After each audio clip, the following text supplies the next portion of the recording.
할렐루야. 하나님 저와 여러분 사랑하십니다. 믿습니까? 은혜 주기를 원하시는 좋으신 하나님 걸 믿으시기 바랍니다. 늘 말씀드리지만 여러분이 이 예배 가운데 이 예배를 어떻게 들으냐에 따라서 인생이 바뀔 수 있습니다. 여러분, 사람들은 눈에 보이는 것들을 어떤 것들이 응답이 일어나야지, 또 금요일 날도 말씀 전했지만 육신의 것으로 살아가는 사람들은 이 3차원의 세계에서 어떤 것들이 나타나면 그것들이 어떤 열매로 또 우리가 풍성한 삶을 살아갈 수 있다 생각하지만, 인생을 살아가면 살아갈수록 한 가지 깨닫는 것이 뭐냐면, 눈에 보이는 3차원적인 것들이 해결된다고 해서 우리의 삶에 늘 평강이 임하고 기쁨이 넘치는 것은 결단코 아니라는 사실을 우리는 인생을 살면서 더 알 수 있습니다. 더 많이 가질수록, 더 풍성한 삶을 누릴수록 우리의 삶에 끊임없이 공허함을 있고 인생이 무엇인가 하는 것을 끊임없이 가지게 됩니다. 그래서 창조주 하나님을 만나지 않고 그 하나님의 그 목적과 계획대로 살아가지 않으면 결단코 우리는 행복을 누릴 수 없습니다. 특별히 우리 젊은 친구들, 우리 아이들, 늘 말씀드리지만 여러분들이 어리면 어릴수록 더 빨리 주님을 만나야 되고, 여러분들이 어떻게 살아야 되는가 분명 목적을 깨달아야 방향이 뚜렷해야지만이 참된 행복과 기쁨을 누릴 수 있습니다. 젊을 때는 내가 정말 돈을 많이 벌려고 노력도 하고 좋은 대학 가려고 노력하지만, 사실 그 대학을 온다고 해서 좋은 대학을 가고 또 좋은 기업에 들어간다고 해서 행복하는 건 아니에요. 저는 주변에 돈 많은 사람들 많이 만나봤습니다. 여러분 말하는 소위 말하는 재벌도 만나보고 국회의원도 만나보고, 나름대로 서울대 나온 사람들, 나름대로 대기업 다니는 사람들, 나름대로 성공했다는 그 사람들을 만났지만 그들의 삶 속에는 참된 행복이 없다는 걸 저는 늘 느꼈습니다. 대학 교수가 와서 목사님, 참 이런 부분들이 저에게는 늘 힘듭니다. 어떤 사업가가 와서 목사님, 이런 문제가 해결되지 않습니다. 그래서 그들에게 늘 말씀드린 건 뭐냐면, 예수님을 만나셨습니까? 예수님이 정말 나의 주인이 되어 계십니까? 그렇다면 주인이 되었다면 참된 기쁨이 있을 것인데, 내가 주인이 되어 있지 않고 예수님이 주인이 되어 있지 않고 내가 뭔가를 자꾸만 눈에 보이는 것을 쫓다 보니까 본질을 진리를 다 잃어버리고 살아가기 때문에 그 안에 날마다 두려움으로 기쁨이 없이 살아간다는 거죠. 여러분, 오늘도 이 예배 가운데 하나님이 주시는 그 평강이 흘러넘치기를 주님 축복합니다. 그 평강이 우리에게 진정한 평강이 임할 때에 여러분의 인생 속에 어떤 삶의 행복이 일어나고 기쁨을 누릴 수 있다는 거죠. 우리 그런 마음으로 우리 옆 사람에게 다시 한번 축복합시다. 예수님 때문에 우리는 행복한 인생입니다. 우리 한번 축복하겠습니다.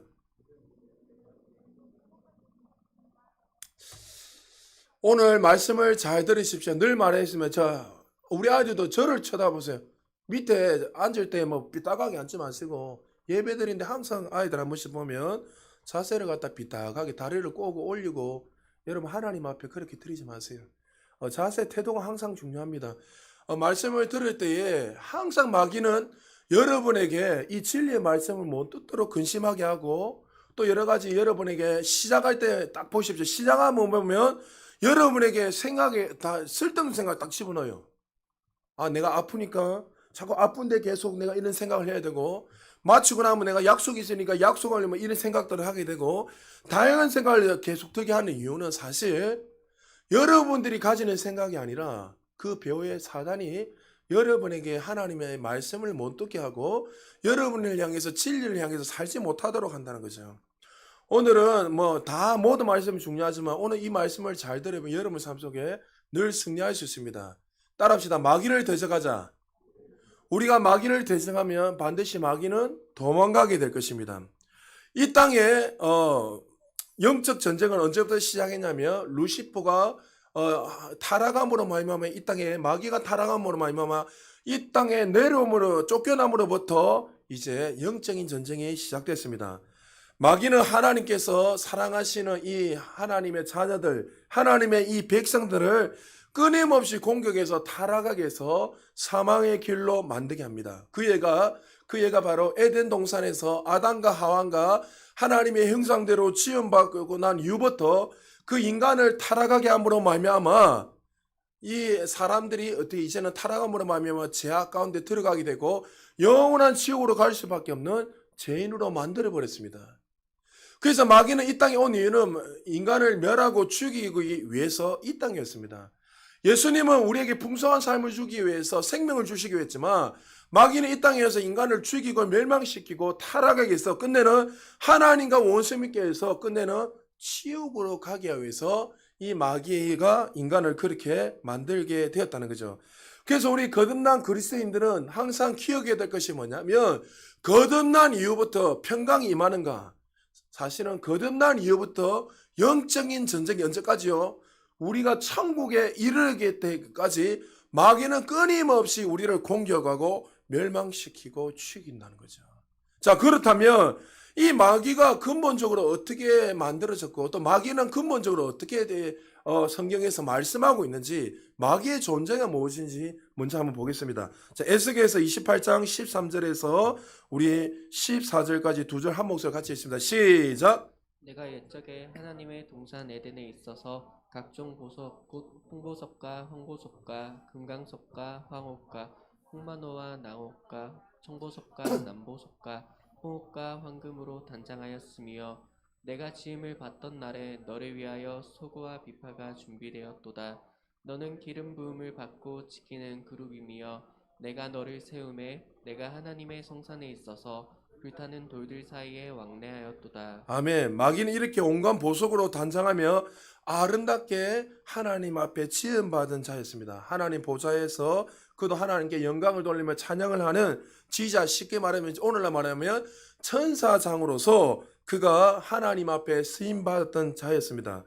그런데 그만 자신의 아름다움에 취해서 하나님의 보좌는 천사라는 정체성을 다 잊어버리고 하나님처럼 되려 하다가 그가 타락하게 되었습니다. 마귀가 하나님 앞에 반역하면서 하나님 보좌를 침탈하려 하다가 피조물이 어떻게 창조자한테 이길 수 있습니까? 그래서 하나님이 그 타락한 마귀를 쫓아냈을 때 그가 같이 반역에 무리했던 이 천사의 3분의 1도 같이 타락해서 이 땅으로 내려오게 된 거예요. 그 언제까지요? 마귀는 이제 예수님이 오시면 영원한 무적행에 끝이 보이지 않는 맨밑 구덩이에 빠져서 이제 마지막으로 심판을 받게 됐고요. 그러나 그가 1차적으로 심판을 받았지만 그가 어떻게 해요? 하나님의 형상으로 지음받은 이 인간들을 끊임없이 증오하고 타락시켜서 원래는 지옥을 마귀를 위해서 만들어놨지만 마귀가 혼자 죽기 싫어서 어떻게 해요? 하나님의 형상을 지음받았던 인간에게 끊임없이 거짓을 속이고 저주를 해서 어떻게 합니까? 같이 지옥에 가서 죽으려고 그가 그렇게 살아가고 있는 거예요. 자, 이사야서 14장 12절에서 14절에 보면 좀 더 구체적으로 마귀에 대해서 설명하고 있습니다. 같이 읽겠습니다. 시작. 너 아침의 아들 계명성이여 어찌 그리 하늘에서 떨어졌으며 너 열국을 엎은 자여 어찌 그리 땅에 찍혔는고 내가 내 마음에 이르기를 내가 하늘에 올라 하나님의 무별 위에 내가 북극 지폐의 산 위에 앉으리라 가장 높은 구름에 올라 지극히 높은 자와 같아지리라 하는도다. 이제 내가 수올 곧 구덩이 맨 밑에 떨어짐을 당하리로다. 아침의 아들 계명성이라는 말은 굉장히 높은 명칭을 가진 천사란 것을 보여주고 있습니다. 그런데 그는 스스로 어떻게 말하죠?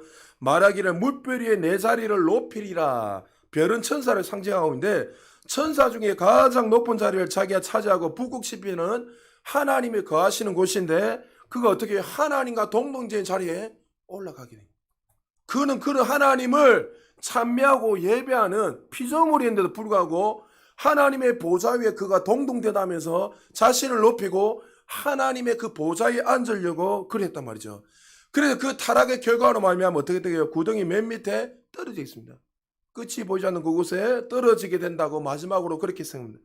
마귀는 교만과 오만함으로 말미암아 타락하게 됐습니다. 그가 타락하면서 함께 타락한 천사들 3분의 1이 같이 이 땅에 떨어져서 지금 하나님의 백성들을 공격하고 죽이고 멸망시키기 위해서 끊임없이 유혹하고 있다는 거죠. 그래서 계시록 12장 4절에 보니까 그 꼬리가 하늘의 별 3분의 1을 끌어다가 땅에 떨어지니 용이 해산하는 여자 앞에서 그가 해산하면 그 아이를 삼키고자 하더니, 그러니까 천사 3분의 1이 같이 내려와서 그가 용은 마귀를 대표하고 있죠. 그래서 끊임없이 우리를 유혹하고 미혹해서 끝내는 어떻게 해요? 영원히 맨밑 보이지 않는 그 불구덩이 쉽게 말해서 구덩이에 빠져서 그는 지옥에서 영원히 살아갈 수밖에 없는 존재란 거죠. 그러므로 거듭난 우리들은 눈에 보이는 혈과 육의 싸움이 아니라는 걸 기억해야 돼요. 눈에 보이지 않는 이 마귀가 영적인 싸움을 한다는 사실을 항상 기억해야 됩니다. 우리는 예수 그리스도로 말미암아 이미 승리했습니다. 할렐루야. 그러나 마귀는 끊임없이 우리에게 어떻게 해요? 우리를 거짓말로 속이고 유혹을 해서 끊임없이 하나님의 자녀답게 살지 못하도록, 우리에게 하나님의 말씀이 아닌 하나님의 자녀답게 살아가지 못하도록 끊임없이 우리에게 거짓을 속삭이고 유혹을 한다는 거죠. 우리는 어떤 문제가 일어나면 모든 사람들은 자연적인 영역으로 생각합니다. 금요일날도 설교했지만 3차원적인 눈에 보이는 것들로 자꾸만 판단하고 생각합니다. 가정에 불화가 일어나고 다툼이 일어나고, 또 우리가 정말 열심히 하려면 어떤 문제가 일어나고, 또 여러분의 삶 속에 사업을 하다 보면 사업에 어떤 어려움이 있고, 자녀들이 정말 좋은 데를 가려고 하면 자꾸 문제가 일어나고, 그러니까 우리는 단순히 그 모습을 보면서 우리 저 사람이 부족해서, 내가 정말 부족해서, 내가 연약해서, 내가 좀 사랑이 없어서, 내가 우리 가정을 제대로 돌보지 못해서 이렇게 되는구나, 이렇게 생각합니다. 그러나 사실 여러분, 우리에게 다툼을 주고 가정에 문제를 일으키고 또 교회에 어려움을 주고 문제를 일으키고, 교회 보면은 갑자기 조용하다가 어떤 한두 사람이 조자조자거리가지고 시끄럽게 만들 때가 있잖아요. 근데 그거는 우리는 단순히 저 사람이 말이 많아서 그렇구나, 이렇게 생각할 때가 참 많이 있어요. 그러나 사실은 그 배우 뒤에 누가 있을까요? 마귀가 그를 통해서 조정해서 가정을 불화를 일으키고 교회의 문제를 일으키고 여러분의 자녀들을 하나님의 백성답게 살아가지 못하도록 이런 일들을 일으킨다는 거죠. 제가 부교육제 이런 일들이 많이 있었는데, 부교육제 때 이 교회는 사실 방언을 하는 교회도 아니었고, 이 교회는 그냥 전통적인 교회였습니다. 그래서 제가 이제 그 교회 가서 부임을 하고 이렇게 설교를 하면서 새벽에 설교를 하는데, 제가 한 일주일 동안 왔다고 해서 일주일 동안 설교를 했어요. 그래서 새벽에 설교를 막 하는데, 설교를 하고 제가 이제 방언으로 이제 딱 앉아서 기도를 하는데, 그 교회는 어떤 교회냐면 장로님과 목사님이 다툼이 많고 성도들과 다툼이 많았던 교회였어요. 그 교회에서 기도를 하는데 갑자기 하나님이 환상을 통해서 보여주시는데, 그 교회에 종탑부터 시작해서 뱀이 까리를 들고 샥 이렇게 사로잡고 있는 거예요. 이게 뭐지? 이러면서 앉아 있는데, 그 계속 또 기도하고 있는데, 교회 보면 여러분 화분이, 큰 화분들이 원래 강대상에 많이 있잖아요. 일반적으로 그 교회도 화분이 어마어마하게 많이 있었는데, 앉아가 막 기도하고 있는데 화분 그 뒤에서 탁 귀신이 저를 이렇게 쳐다보고 있는 거예요. 여러분 섬찟합니다. 저도 인간인지라 승리했지만 승리는 다 잊어버리고 무서운 거예요. 아이고 죽었다.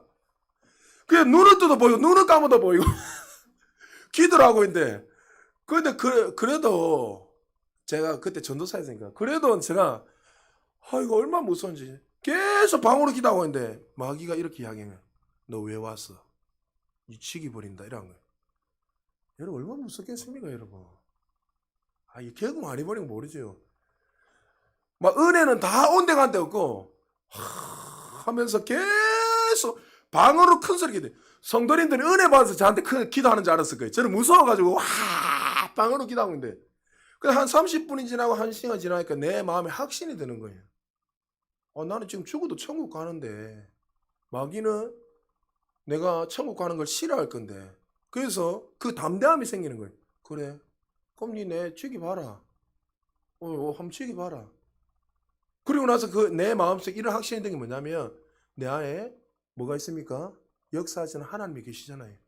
예수 이름으로 명하노니 마귀야 떠나가라 했어요. 어떻게 됐을까요? 그 화분 뒤에 숨어있던 그 귀신이 싹 사라지면서 그 까리를 들고 있는 뱀들이 싹 사라지는 거예요. 근데 참 놀라운 게, 그 다음 날부터 성도들이 귀에 한 소리 한 명씩 한 명씩 들려지는 소리가 뭐냐면 기도가 잘 된다는 거예요. 그때는 다툼이 일어났는데 다툼이 하나하나씩 사라지기 시작하는 거예요. 할렐루야. 여러분, 그냥 우리가 육신적인 눈으로 볼 때는 그냥 서로가 어떤 좀 도덕적으로 윤리적으로 좀 우리가 좀 부족하기 때문에 그렇게 싸움을 하고 말도 함부로 하는구나 하고, 가정에 다툼이 있으니까 내가 좀 부족해서 그러나 생각하지만, 사실 우리 실제적으로 그 뒤에는 배후 세력 마귀가 우리의 가정을 깨뜨리고 교회를 무너지게 하고 우리를 낙심하게 한다는 거죠. 그래서 에베소서 6장 12절에 우리의 신음은 혈과 육을 상대하는 것이 아니다 했어요. 눈에 보이는 싸움이 아니고 통치자들과 권세들과 이 어둠의 세상 주관자들 하늘에 있는 악한 영들을 상대함이라. 그러니까 예수를 믿지 않는 통치자들 뒤에는, 대통령 뒤에는, 높은 자리에 다스리는 사람들 배후 뒤에는 반드시 누가 있다는 거예요? 사단이 있다는 거예요. 여러분, 우리가 볼 때는 북한이 김정은이가 막 잡고 있는 것 같지만, 그렇게 해서 공격을 하고 막 문제를 일으켜 가지만 실제로 김정은 뒤에는 누가 있죠? 마귀가 사로잡고 있는 거예요. 마귀가 그를 잡아가지고 그 북한 사람들을 무너지게 하고 복음을 듣지 못하게 하고 수많은 어려움이 있겠네요. 여러분은 부모님들, 사실 여러분 예수를 믿지 않는 그 부모님들은 본인들이 아이고 뭐 종교가 싫어요 뭐 이렇게 이야기하지만 부모님들 뒤에는 예수를 믿지 않는 이유는 근본적으로 누가 있어요? 마귀가 그 부모를 미혹해서 예수를 못 믿게 하고 여러분에게 어려움을 주는 거예요. 사랑하는 여러분, 우리의 삶은 눈에 보이는 것이 아니라 이 세상 주관자들, 권세자들과 악한 영들을 상대하는 것을 기억하시고 항상 이 영적 전쟁 속에서 우리가 선점을 하고 승리하지 않으면 이 땅에서도 우리 하나님 주신 이 풍성한 은혜를 누릴 수 없다는 것을 기억해야 됩니다. 에베소서 2장 2절 같이 한번 읽어볼까요? 시작! 그때 너희는 그 가운데서 행하여 이 세상 풍조를 따르고 공중의 권세 잡은 자를 따랐으니 곧 지금 불순종의 아들들 가운데서 역사하는 영이라. 그러니까 여러분이 예수 믿기 전에도 마찬가지죠. 지금 예수를 믿지 않는 사람들, 수많은 전쟁과 다툼이 있는 곳에 뭐요? 공중권세 잡은 자, 이 불순종의 아들들이 그들을 사로잡고 있기 때문에 하나님의 뜻 가운데 살아가지 못하도록. 그러니까 여러분 복음 전하면 사람들 가운데 막 욕을 하고 저주를 퍼붓고 막 하는 이유가 뭐냐면 그 뒤에 배후 세력 마귀가 그를 잡고 있기에 그는 복음을 들을 수도 없고 살아갈 수 없는 거예요. 그래서 여러분들이 복음을 전하지 않으면, 주변의 사람들이 전하지 않으면 들을 수가 없어요. 전하지 않으면 누가 들으리요? 그래서 여러분 늘 말씀드린 이 주부에다 슬로건을 걸어놓은 게 아니고 여러분 한 해를 돌아보시면서 정말 여러분의 주변에 얼마나 복음을 전하는 위해서 열심히 노력했는지 보십시오. 여러분 정말 내 혼자 잘 먹고 잘 살기도 구원받은 거 아닙니다. 할렐루야. 우리가 정말 이 부활하신 예수 그리스도를 만났다면 그 영생, 이 생명을 경험했다면 우리는 이제 이 진리를 믿지 않는 자들에게 끊임없이 전해서 그 배후 세력의 마귀가 역사하지 못하도록 그 영광스러운 삶, 생명의 역사가 일어나도록 그들에게 복음을 전거해야 된다는 거죠. 몇 년 전에 유럽교회를 살려야 한다는 한 그 선교사님의 그 울림이 있었습니다. 그거를 보면서 이렇게 이 선교사님 이야기하고 있습니다. 지금 유럽의 개신교 출석 교인이 3%도 되지 않는다. 22개국 이상 되는 그 대표적인 나라를 이야기하면서 우리보다 이미 몇천 년 전에 몇백 년 전에 이미 복음을 받아들였던 이 유럽 교회가 이제 3%도 예수를 믿지 않는다는 거죠. 이제는 그분이 조사해 보니까 이제는 주일날 교회 출석하는 성도가 3% 되는데 프랑스만 하더라도 70년 전에 거의 96%가 주일날 출석하고 예배드렸습니다. 그러니까 천주교 신자도 포함됐지만 그러니까 미사 그들 가운데서도 여러분 천주교도 이단이지만 그들 가운데 예수님을 내 구세주로 믿으면 천국 갑니다. 근데 문제는 예수를 안 믿고 마리아를 믿기 때문에 문제가 일어난 거예요. 그러나 그분이 일단 그도 개신교나 천주교를 포함해서 96% 했으니까 사실 실제적으로 더 낮을 수 있어요.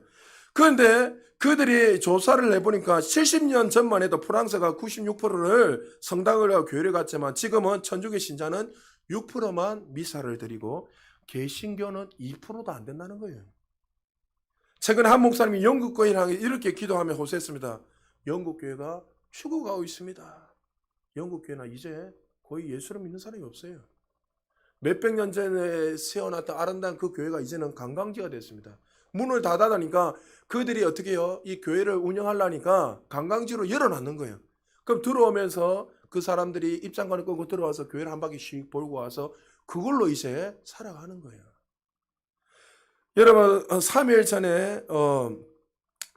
전에 예자연에서 세계로교회 손해보 목사님이 코로나로 인하여서 정부의 개입으로 말미암아 종교시설이 어떻게 됐는지 기자회견을 한 내용이 있는 걸 제가 봤습니다. 10월 3일 날 실제적으로 우리 정부에서 교회에서 지금 예배를 드리냐 안 드리냐 방해하려고 공무원 7,411명을 10월 3일 날 공무원들을 다 파송해 보냈습니다. 자, 개신교가 우리나라에 64,109개 교회가 있는데 공무원 7,411명이 그때의 10월 3일 날 16,403 교회를 들어가서 예배를 드린지 안 드린지 전수조사를 했다는 거죠. 그 전수를 이분들이 발표한 겁니다. 나라에서 정부에서. 그래서 그 결과 99명이 대면 예배를 드리는 곳이 82%가 되었고 온라인으로 드리는 교회가 2%이고 주일인데도 불구하고 십자가 안에 있는데 불구하고 현장 예배도 또 온라인 예배도 전혀 드리지 않는 교회가 2693교회 16%가 되었다는 거죠. 코로나로 인해서 교회가 6,000개에서 9,000개가 문을 닫았다는 거예요. 이 질병청에서 보고한 것을 이 세계로교회 심영 목사님께 손해보 목사님이 이야기를 하면서 공개적으로 정부에서 교회를 너무 이렇게 협박을 하고 편파적으로 한다는 것을 지난주에도 우리 이점주 선교사 오셔서 이야기했지만 한국에서 놀랐다는 거예요. 교회는 이렇게 핍박을 하는데 자 옆에 한 군데 지하철을 타고 버스를 타고 하니까 식당가에는 앉을 자리가 없어 가득 있는데 왜 이렇게 교회만 이렇게 하는지 모르겠다 하면서 이야기하는 거예요. 저는 여러분 정부에 대해서 질병에 대해서 우리도 지켜야죠. 어려운데 그러나 맞다 틀리다는 것이 아니라 어떤 편파적으로 해서 안 돼요. 그러나 사실 여러분 잘 들으십시오. 왜 여러분에게 믿음의 대통령을 뽑아야 된다. 좌파 우파가 아니라 여러분 나 민주당이래 나 야당이네 여당 이걸 뽑아라는 게 아니라 왜 크리스찬 목사를 뽑아야 대통령을 뽑아야 되는 이유 여기 있는 거예요.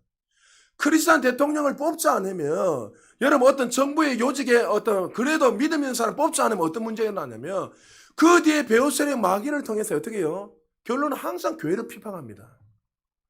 여러분 지금 보십시오. 교회를 이렇게 핍박하는 정부가 핍박하는 것 같지만 사실 정부가 핍박하는 건 아니죠. 누가 핍박하죠? 그 뒤에 마귀가 끊임없이 하나님의 자녀들을 진리를 증거하지 못하도록 공격하는 언제까지요? 예수님이 올 때까지 더 많은 핍박 환란이 올 거예요. 여러분 계시를 읽어보십시오. 이거는 시작도 불구하고 이건 아무것도 아니에요. 지금 여러분 일어나는 거는. 여러분 믿음을 보겠느냐 했습니다. 여러분이 말씀에 든든히 세우지 않으면요. 여러분 이제는 떠나버립니다. 교회 나가버립니다. 지금 여러분 6,000개에서 9,000개가 문을 닫고 지금도 코로나를 인해서 여러분 예배 안 드는 교회가 어마어마하게 많은 거예요. 성도들조차도 이제 10명 중에 1명 이상이 교회를 아예 안 오게 되고 또 6명만 대면 예배 드리고 3명은 온라인으로 드려야 된다. 그러니까 4명 이상이 이제는 어떻게 해요? 어려우면 조금만 힘들면 교회 안 오겠다는 거예요. 여러분 이것이 무엇이 정말 예수 그리스도를 만난 분들이 맞는지 저는 질문하고 싶어요. 예수를 만나게 되면요. 상황을 보지 않습니다. 여러분 교회를 나오라 나오지 마라 이야기하는 게 아니에요. 여러분 예수를 믿으면 그 안에 믿는 증거들이 반드시 나타나게 돼 있어요. 할렐루야. 여러분 마지막 시대에 배교가 계속 일어날 거예요. 배교라는 것은 교회 밖에 있는 사람 이야기하는 거 아니에요. 교회 안에 있는 사람을 이야기하는 거예요. 코로나 인하여 예배와 교회의 성장은 점점 내려가고 있는 반에 한 조사에 보니까 술 소비는 전전 증가해서 우리나라가 계속 세계 1등이죠. 술 소비가. 연세대학교 보건대학원 연구에 따르면 음주로 인한 사회 경제적 비용이 한 해 9조 4,500억, 약 10조가 계속 술 때문에 일어나고 매일 13명이 목숨을 술 때문에 잃고 전체 범죄 29%가 술 먹고 저지른 일들이고 살인, 방화 등 흉악 범죄 40%가 또 폭행, 강금, 자살, 교통사고 등 47%가 술에 취해서 일어난다는 거죠. 여러분 우리의 실험은 결국 눈앞에 있는 것들의 싸움이 아니라 이런 통계를 보면 큰일 나겠다. 아이고 우리 술 조심해야 되겠다. 이런 생각하지만 실제적으로 술의 문제가 아니라 그 배후 세력 마귀가 끊임없이 그렇게 해서 사람을 죽이고 멸망시키고 망하게 한다는 거죠. 여러분 삶 속에 다툼이 일어나고 여러분의 삶에 자꾸 부정적인 생각이 일어나고 여러분 삶에 자꾸 어떤 삶 속에서 자꾸만 하나님 주신 진리가 아니라 계속 끊임없이 불평하고 원망하고 나가 죽고 싶다 나 살기 싫다 하는 이유는 사실 여러분 그 뒤에 배후 세력이 여러분에게 끊임없이 그 부정적인 생각을 집어넣어서 하나님의 자녀답게 살아가지 못하게 하는 거예요. 여러분 교회 나오기 싫은 것도요 사실은요 그 뒤에 배후 세력이 그렇게 하는 거예요.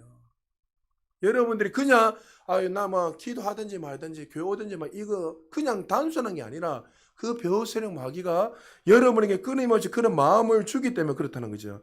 자, 그렇다면 우리는 혈과 눈에 보이는 싸움이 아닌데 이런 생각이 들 때마다 우리는 어떻게 됩니까? 마귀를 대적해야 되는 거예요. 할렐루야. 만약에 가정을 여러분 넘으시려면 이제 깨달았어요. 어떻게 마귀를 대적하나. 예수 이름에 하니 우리의 가정을 넘어지게 하는 마귀는 떠나가라. 여러분 부정적인 생각을 주면은 여러분 이제는 뭐 나도 모를 때는 그냥 받아들이고 그런갑다. 나에게 막 두려움을 주고 죽고 싶은 마음이 들고 이런 때는 그런갑다. 양몸 되겠지 이랬지만 그 뒤에 배후 세력이 있다는 것을 깨달았다면 어떻게 됩니까? 예수 이름으로 명하노니 나에게 부정적인 생각을 마귀는 떠나가라 하면서 대적해야 되는 거예요. 대적할 때 떠나는 것이에요.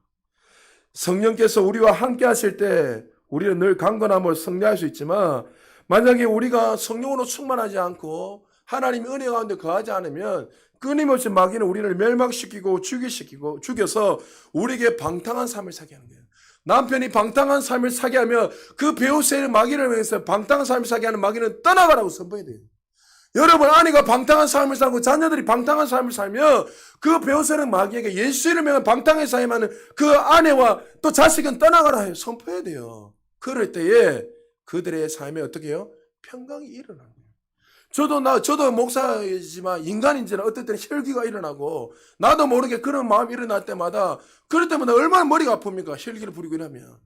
그럴 때는 여러분 어떻게 합니까? 이 마귀가 또 그렇게 하네. 하고 나서 기도를 합니다. 기도를 하고 선포하고 나면 머리가 시원해져요. 그리고 여러분 하나님 그 평강으로 또 하루를 시작해야 됩니다. 사랑하는 여러분, 하나님이 이미 우리에게 승리를 주셨지만 하나님이 우리에게 하늘과 땅의 모든 것을 이미 주셨지만 마귀는 이미 실패자지만 마치 하나님의 보좌에 앉는 것처럼 우리에게 거짓말을 통해서 우리를 유혹하고 끊임없이 공격한다는 사실을 기억하고 우리는 날마다 하나님의 진리를 통해서 무장해서 늘 승리해야 될 줄 믿으시기 바랍니다. 자, 그렇다면 우리가 어떻게 승리해야 되는가? 오늘 본문에 분명히 성경에서 말하고 있는데 에베소서 6장 10절 11절만 한번 같이 한번 읽어볼까요? 10절 11절 같이 읽습니다. 시작. 끝으로 너희가 주 안에서와 그 힘의 능력으로 강건하여 지고 마귀의 관계를 능히 대적하기 위하여 하나님의 전신갑주를 입으라. 전신갑주를 입어라. 자, 한번 떼어보십시오. 그림. 여러분 보면 이것이 전신갑주예요. 구원의 투구, 의의 흉배. 여러분 흉배라는 게 참 갑옷을 생각하는데 갑옷 위에 붙이는 흉배. 그게 흉배입니다. 믿음의 방패, 진리 어릴 평화의 복음시의 성령감. 이 전신갑주를 날마다 무장하고 살 때에 영적인 전쟁에서 날마다 승리한다는 거예요. 그러니까 이거는 그냥 한 번 입고 끝나는 것이 아니에요. 우리의 있는 구원의 모습 옷을 다 입었잖아요. 갑주를 무장했다면 날마다 이것을 통해서 무장해서 언제까지요? 마귀는 끊임없이 우리를 공격해요. 마귀를 쫓아낸다고 해서 여러분 마귀가 다시 또 끝나고 우리를 공격 안 하는가? 계속 공격합니다. 언제까지요? 우리가 천국 갈 때까지 끊임없이 우리를 공격하고 죽이고 멸망시키기 위해서 마귀는 공격한다는 거예요. 그래서 우리는 항상 하나님 주시는 그 지혜를 가지고 우리는 승리해야 되는데 성경에서 첫 번째 우리에게 어떤 전신갑주를 입으라 하면서 첫 번째 무엇을 구체적으로 해야 되는가? 따라합시다. 진리의 허리띠를 띠라. 진리가 뭐죠? 말씀이죠. 말씀의 허리띠, 진리의 허리띠를 묶으라고 우리에게 말씀하고 있습니다. 우리가 어디를 가기 위해서 옷을 입으면 반드시 허리띠를 단단히 묶어야 합니다. 좋은 옷을 입어도 허리에 띠를 잘 띄워야 옷이 잘 부착되고 내려가지 않는데 우리가 진리의 허리띠를 띈다는 것은 말씀으로 힘으로 삼아야 된다는 거예요. 할렐루야. 내 기초가 말씀으로 이 진리의 허리띠 힘으로 삼아야지만이 어떤 상황 속에서도 날마다 승리할 수 있다는 거예요. 우리가 살아가다 보면 눈에는 아무 증거 안 보이고 귀에는 아무 소리 안 들리고 손에는 잡히는 거 없어도 어떻게 됩니까? 믿음의 근거가 무엇이 돼야 되죠? 하나님의 말씀, 진리의 허리띠가 근거가 되어야 되는 거예요. 그래서 여러분 허리띠가 우리 인생에 허리가 보면 우리가 아프면 어떻게 됩니까? 일어나지 못한 거면 무게 중심이 되잖아요. 허리가. 그런 것처럼 여러분이 말씀의 허리띠가 무게를 중심에 딱 묶어지게 되면 어떤 어려움이 오고 두려움이 와도 절대로 무너지지 않는다는 거예요. 그래서 이것을 한번 묶고 끝내는 것이 아니라 날마다 진리의 허리띠 말씀의 허리띠를 묶음으로 말씀 중심으로 살아가게 될 때에 여러분의 삶 속에 어떠한 상황이 와도 어려움이 일어나지 않는 거예요. 마귀가 우리에게 두려움을 줍니다. 그럼 허리띠를 묶어야 돼요. 마귀가 끊임없이 우리에게 이야기합니다. 너는 죄인이잖아. 너는 바로 하나님 자녀라면서 끊임없이 죄를 짓고 불순종하고 거짓말하고 그렇게 살아가고 하나님의 자녀답게 살지 못하고 평소에 기도도 안 하고 교회도 열심히 안 다니고 마귀가 끊임없이 우리에게 거짓말을 합니다. 그럼 여러분 그때 진리의 허리띠 말씀의 허리띠 중심으로 살아가는 사람 뭐합니까? 아니다. 나는 이미 구원받은 백성이다. 할렐루야. 그래서 어떻게 해요? 마귀야 떠나가라. 대적하는 거예요. 이 말씀의 허리띠 진리 허리띠가 되지 않으면 그 유혹에 넘어져서 어떻게 합니까? 맞아. 내가 이렇게 살면 뭐하노? 내가 목사인데도 불구하고 장로인데도 불구하고 권사인데도 불구하고 내가 어떻게 이렇게 살아갈 수 있지? 에이 죽을란다. 이렇게 돼버린 거예요. 그러나 허리띠를 묶고 말씀의 진리 허리띠를 묶으면 어떠한 상황이 와도 그 인생은 흔들리지 않는 거예요. 왜요? 믿음의 근거가 뭡니까? 말씀이기 때문에. 천지는 없어져도 하나님의 말씀은 영원하시고 그 말씀을 지키고 행하는 자가 영원하고 예수 그리스도가 어제도 오늘도 동일하시기에 그 말씀의 근거가 돼서 살아가는 인생은 결단코 무너지지 않는다는 거예요. 여러분 전신갑주로 특별히 이 진리의 허리띠 말씀의 허리띠를 중심을 대고 날마다 살아가시기를 주의 이름으로 축복합니다. 그리고 두 번째요. 의의 흉배를 붙여라. 아까 흉배를 했죠. 흉배라는 것은 가슴을 보호하는 장미입니다. 옛날에는 칼과 활을 쏘고 싸움을 했기에 흉배를 붙이면 활을 쏴도 칼로 찔러도 결단 어떻게 이 보호할 수 있습니다. 가슴이라는 것은 우리 마음의 사상을 말하는데 생각을 말합니다. 우리가 생각하는 것을 가슴에 늘 품고 살아가는 것처럼 마음을 다스린 자가 운명을 다스립니다. 마귀가 가슴에 거짓의 불화살을 끊임없이 쏩니다. 부정적이고 파괴적인 생각, 절망적인 생각, 또 염려, 근심, 걱정, 불화살을 끊임없이 쏩니다.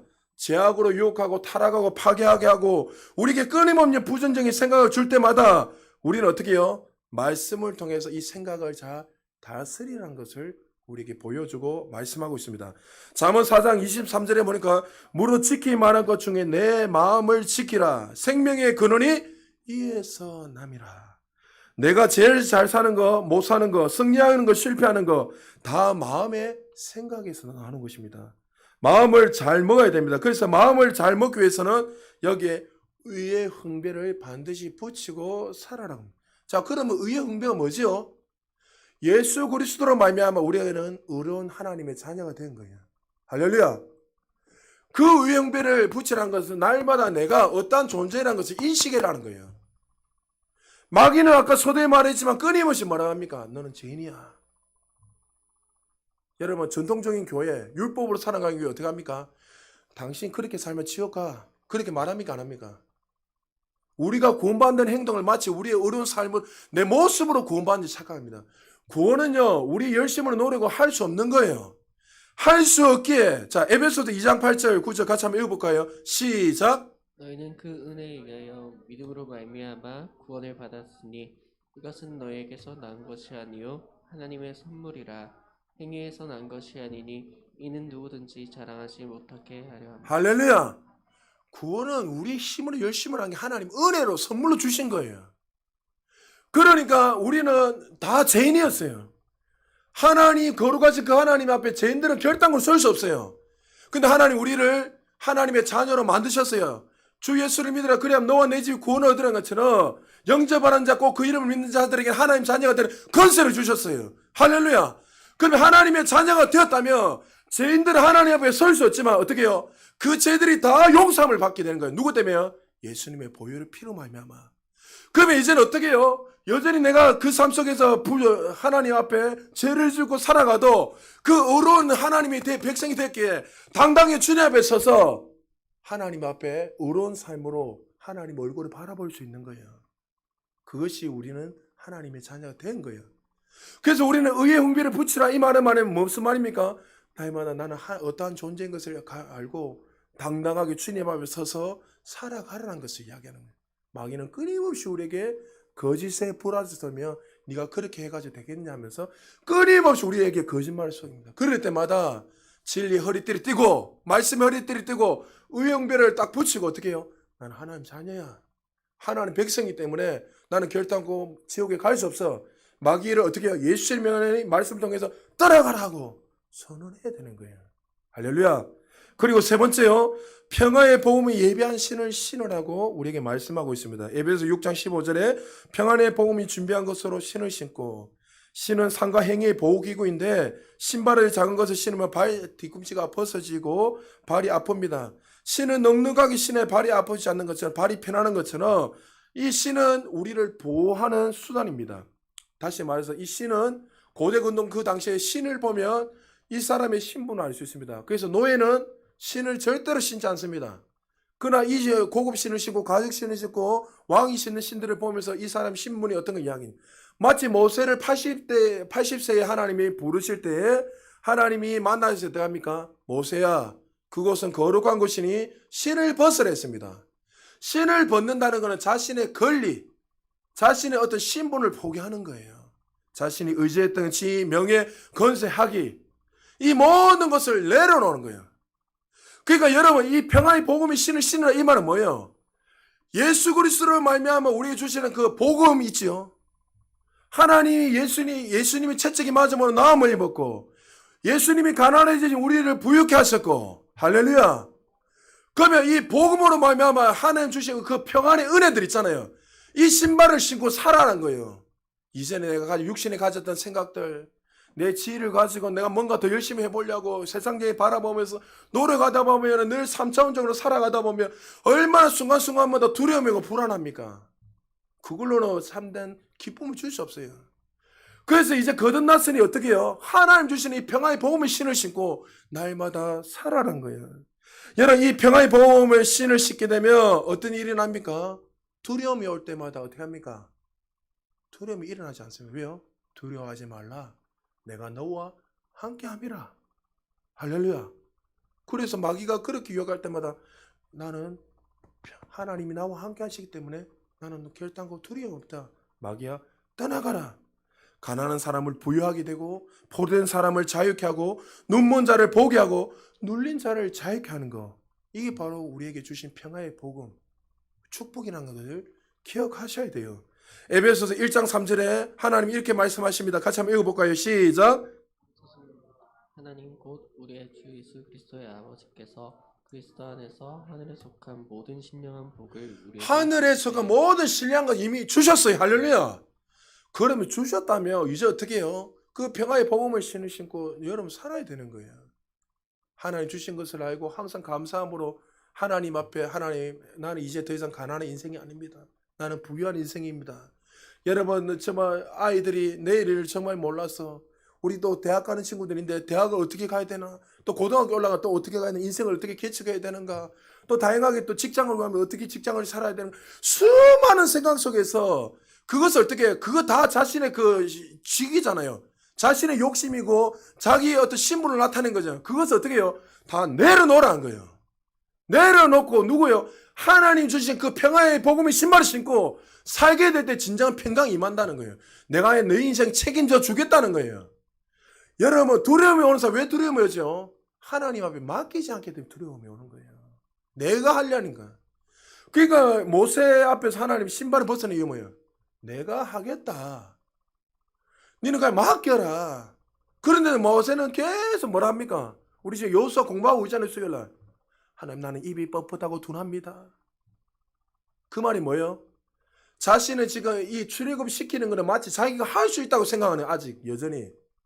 하나님 뭘 했습니까? 내가 한다 걱정하지 마. 네 지혜, 네 능력, 네 어떤 힘 아니다. 내가 한다. 너는 내가 하는 대로 순종해서 가기만 하면 된다. 하나님 하셨습니까? 안 하셨습니까? 하셨습니다. 모세의 능력, 모세의 지도력, 모세의 힘으로 하지 않으셨어요. 하나님이 참된 하나님인 그 열장을 보여주시고 여러분 친히 그들을 구원하셨습니다. 할렐루야. 이 평화의 복음을 신으라는 거예요. 하나님이 하신다는 거예요. 여러분 인생 인도하시는 거예요. 여러분 혹시 여러분 가운데 불면의 밤을 지새우는 분이 있습니까? 잠이 오지 않고 두려움 때문에 우울증이, 아니면 여러 가지 근심근심 때문에, 내일 때문에 막 두려움이 오는 자들이 있습니까? 하나님 말씀하십니다.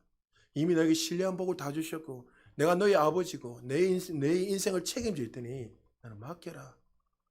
이런 두려움이 올 때마다 어떻게 해요? 예수님이 채찍에 맞으면 나는 나음이 있으니 모든 질병은 떠나가라. 선언하셔야 돼요. 그럴 때 여러분 삶에 그 두려움, 그 눌림이 자유케 되는 것이죠.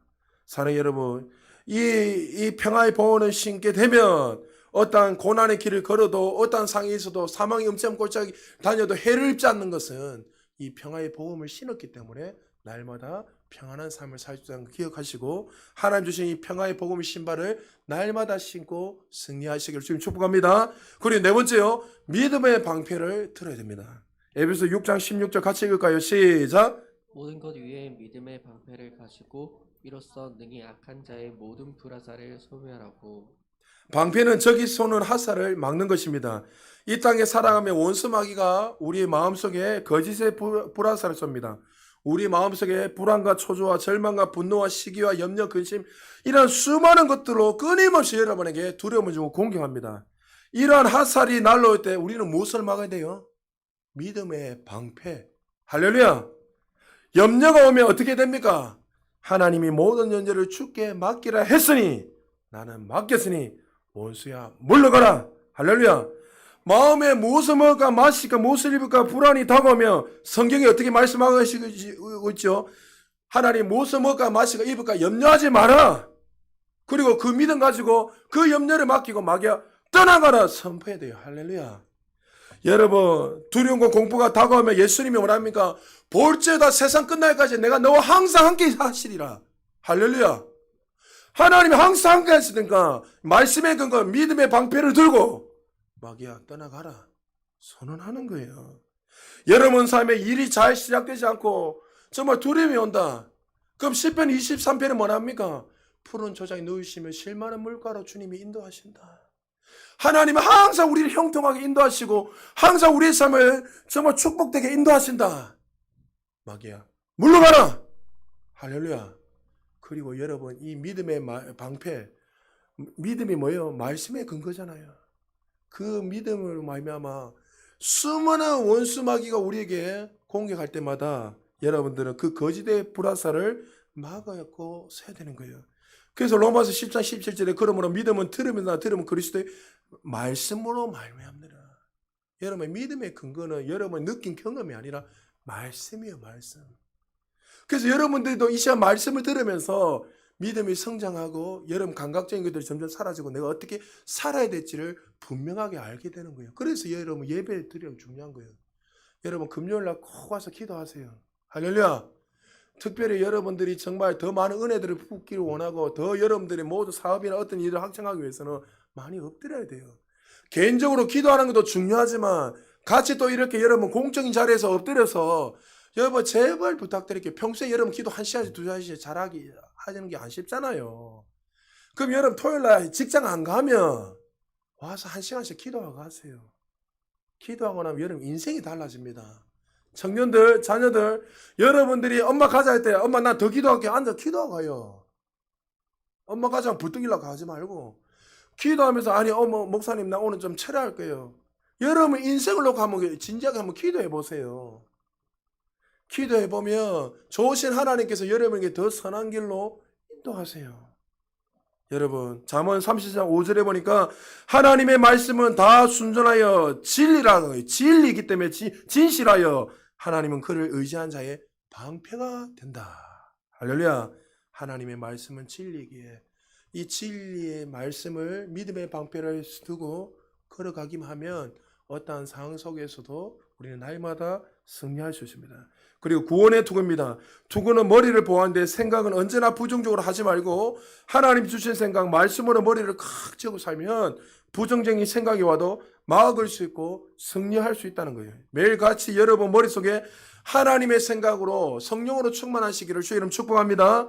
그 말씀을 믿는 것과 삶의 고백이 날마다 동일해야 될 줄 믿으시기 바랍니다. 나는 행복하다, 나는 기쁘다, 나는 즐겁다, 나는 감사하다. 날마다 주님이 주시는 그 긍정적인 생각, 축복적인 생각, 이 진리의 말씀, 구원의 은혜들을 날마다 생각하면서 날마다 노래하고 찬양하고 살아야 된다는 거죠. 그렇기 때문에 여러분 그 구원의 은총을 날마다 여러분이 두고 살아가게 되면 어떠한 상이 와도 두려움 없는 거예요. 여러분이 늘 말씀드리지만 이사야 53장 5절 6절을 늘 암송을 하세요. 우리 같이 다시 한번 읽어볼까요? 시작. 그가 찔림은 우리의 허물 때문이요 그가 상함은 우리의 죄악 때문이라. 그가 징계를 받음으로 우리는 평화를 누리고 그가 채찍에 맞음으로 우리는 나음을 받았도다. 우리는 다 양 같아서 그릇 행하며 각기 제 길로 갔거늘 여호와께서는 우리 모두의 죄악을 그에게 담당시키셨도다. 할렐루야. 구원의 투기를 쓰게 되면 흑암에서 강명으로, 절망에서 소망으로, 무에서 유에서, 또 가난에서 부유로, 질병에서 건강으로. 그러니까 구원을 통해서 우리에게 주신 그 축복들이 7,000개가 성경에 넘게 적혀 있잖아요. 여러분, 이 구원의 은혜로 말미암아 우리가 이 자리에 서는 거예요. 구원의 은혜로 말미암아 우리가 부유한 인생이 된 거예요. 구원의 은혜로 말미암아 우리의 삶 속에 조의 영생, 하나님 같은 생명이 부어짐으로 말미암아 하나님을 만날 수 있고, 또 우리에게 건세를 주셔서 여러분이 어떤 상황이 있을 때만 그 건세를 가지고 대언하고 선포하기만 하면 그 환경들이 변화가 일어나고 새로운 삶이 부어진다는 거예요. 여러분, 마귀는 능력이 있지만 건세가 없어요. 잘 들으십시오. 능력과 건세를 잘 기억해야 돼요. 능력이, 여러분, 어떤 일을 할 수 있는 건 능력이지만 건세는 어떻게 해요? 여러분, 금요일날도 이야기했죠. 건세가 뭡니까? 여러분, 그 경찰이 옷을 입고 경찰복을 입고 여러분 이제 운전을 하다가 호락 휙 보면 서요 안 서요? 반드시 서요. 이게 건세예요. 그러니까 하나님 우리에게 그 건세를 주신 거예요.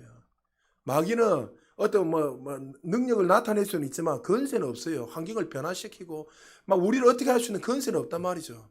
그럼 우리는 그 마귀가에게 선포하면 마귀는 도망가게 되는 거예요. 왜 여러분 자꾸 마귀가 여러분 역사하냐면 여러분 마귀의 존재를 모르고 마귀가 여러분들을 배후에서 계속 공격하는데도 불구하고 이게 마귀인지 아닌지 이 영적인 것에 전혀 관심이 없으니까 그냥 그러느니 하고 받아들이고 살아가기 때문에 날마다 실패하고 넘어지는 거예요. 여러분, 끊임없이 우리를 멸망시키고 죽이려는 그 마귀를 대적하시기를 주의 이름 축복합니다. 에베소 3장 20절에 보니까 우리 가운데서 역사하시는 능력대로 우리가 구하는 거나 생각하는 모든 것을 더 넘치도록 능히 하실 이에게, 할렐루야, 하나님은 항상 우리에게 풍성한 삶을 주시고, 그래서 여러분 항상 말씀을 묵상하시면서 하나님께 주신 그 은혜가 무엇인지 항상 기억하고 그 구원의 은혜를 노래하고 찬양하며 사시길 좀 축복합니다. 그리고 여섯 번째 마지막으로요, 성령의 검, 말씀의 검입니다. 모든 전신갑주, 모든 옷은 우리의 몸을 다 방어하는 거잖아요. 구원의 투구, 진리의 허리띠, 의의 훈배, 평화의 복음이시, 이 모든 것들은 불화살을 쏠 때마다 우리 몸을 다 방어하고 믿음의 방패 막은, 이것만 방어하면 됩니까? 방어하면 앞으로 전진할 수가 없잖아요. 그러나 유일하게 우리가 전진하고 승리하는 건 뭐예요? 여러분, 성령의 검, 말씀의 검이에요. 왜 여러분에게 말씀의 검을 많이 읽어야 되는가? 말씀을 많이 읽어야지 마귀가 대적할 때마다 승리할 수 있는 거예요. 여러분, 말씀을 모르면 마귀가 여러분의 거짓에 붙잡습니다. 너는 의인이 아니야. 맞죠?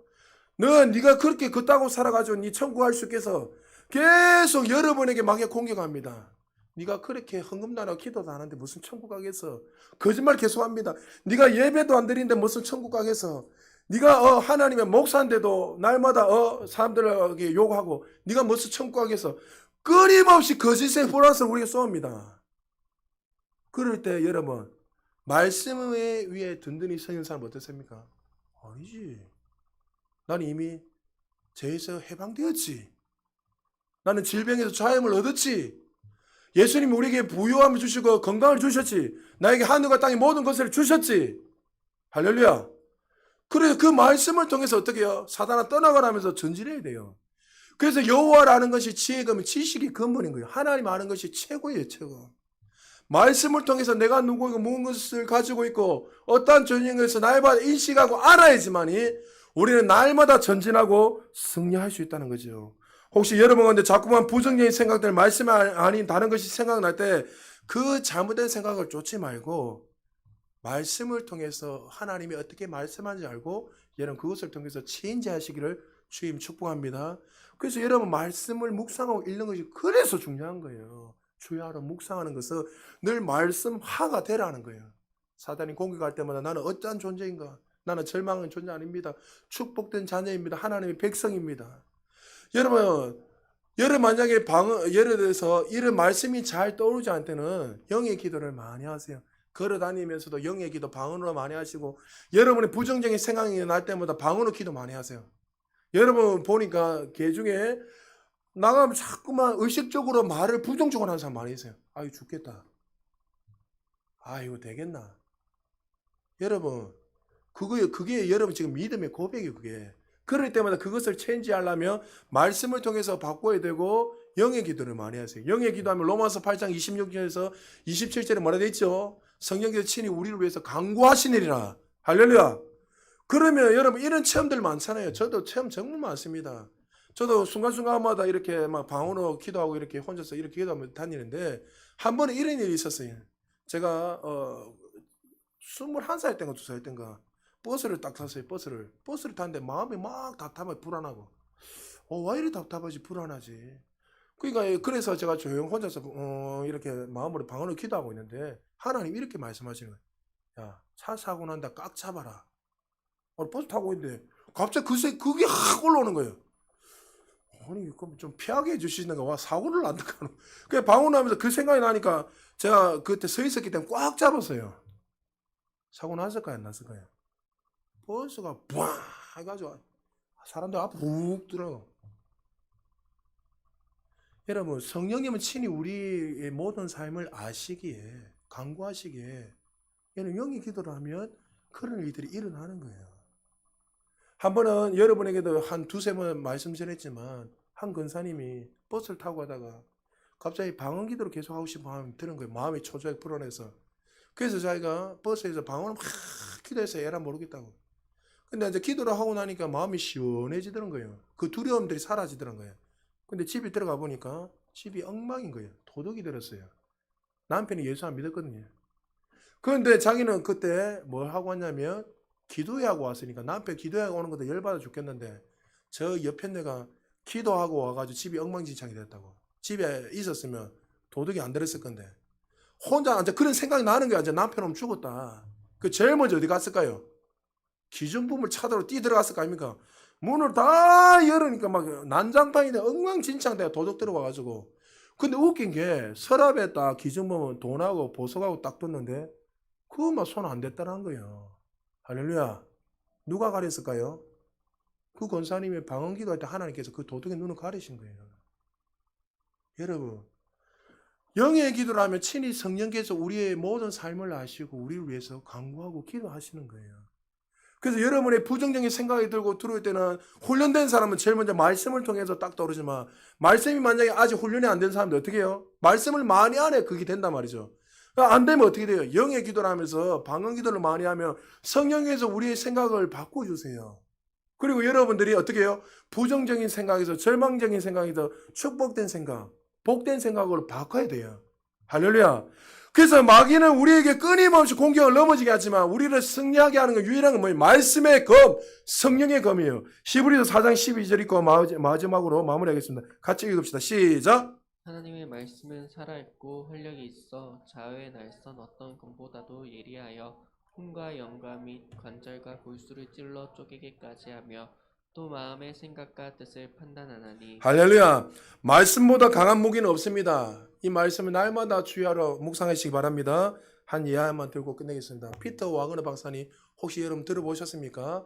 우리 교단하고는 좀 안 맞다 해서 뭐 신사도 운동하네 이렇게 많이 이야기하지만 이 피터 와그너 박사님은 플러 신학교 교수시고 그리고 교회 성장하게 권위자십니다. 정말 전 세계에 어마어마하게 영향을 끼치는 박사님인데 이 목사님 또 알고 보니까 또 조영기 목사님하고도 친하고 또 뭐 제가 아는 목사님들 중에 몇 분하고도 또 상당히 나이가 상당히 많으신 분입니다.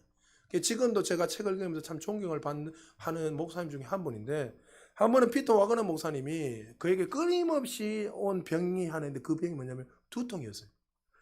늘 두통 때문에 그 인생 고민도 많이 하고 책도 많이 쓰고 여러 가지 교회 성장을 위해서 기도도 하고 하다 보니까 나름대로 이 두통이 상당히 심했는 겁니다.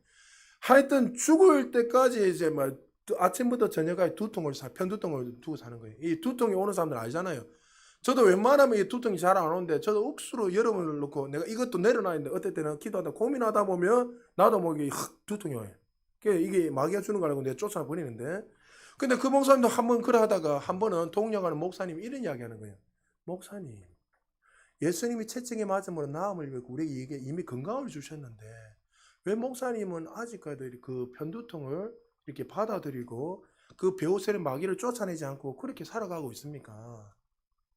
그 근위자입니다. 영적 근위자고 많은 사람들 존경을 받고 그의 마치 조영기 목사님 전 세계 인정받는 것처럼 그 목사님도 전 세계 그렇게 인정받는 분이에요. 그러니까 그 말을 딱 듣는 순간에 내가 이거 지금 잘못 기능하고 있구나. 근데 사람들한테는 말을 못하고 누구한테는 기도해달라는 소리를 못하고 또 자기는 소위 말해서 남들이 인정해도 목사니까 근데도 편두통 너무 심하게 오니까 도저히 안 돼 싶어서 자녀들이 다 잘 때 혼자서 화장실에 딱 들어갔다는 거예요. 데리고 나서 쪽팔리니까 쉽게 말해서 사람들은 그 사람을 대단하게 보고 이러니까 그래서 화장실에 딱 들어가가지고 말씀을 생각하면서 이렇게 기도했다는 거예요. 편두통을 주는 이 원수 마귀야 예수 이름으로 명하노니 떠나가라. 떠나가라. 떠나가라. 어떻게 됐을까요? 유명한 병원 수십 년 동안 최고의 병원에 다 다니면서 편두통이 안 나는데 편두통이 싹 사라지더라고요. 할렐루야. 그리고 나서 그분이 간증하는데 그때 동료 목사님이 이야기했던 목사님이 이런 이야기하는 거예요. 목사님, 마귀는요 한 번만 떠나고 끝나는 게 아닙니다. 또 끊임없이 공격할 겁니다. 목사님 좀 지나면 또 마귀가 그렇게 공격할 겁니다. 그렇게 해서 늘 무장하십시오. 아니나 다를까 한 6개월이 지났는데 편두통이 또 다시 오더라고요. 그 편두통. 그리고 나서 어떻게 했을까요? 또 말씀을 의지하여 예수 이름으로 명하니 편두통은 떠나가라. 그날 이후로 편두통이 다 사라져 버렸어요. 할렐루야. 여러분 마귀는요 끊임없이 우리에게 질병을 오나 아니면 끊임없이 우리의 삶 속에서 끊임없이 우리에게 두려움을 주고 끊임없이 넘어지게 할 거예요. 여러분이 거기서 선점하고 승리하도 여러분 그 마귀가 끝나는 것이 아니라 끊임없이 우리에게 다양하게 해서 우리를 언제까지요? 예수님 앞에 설 때까지 끊임없이 우리를 넘어뜨릴 거예요.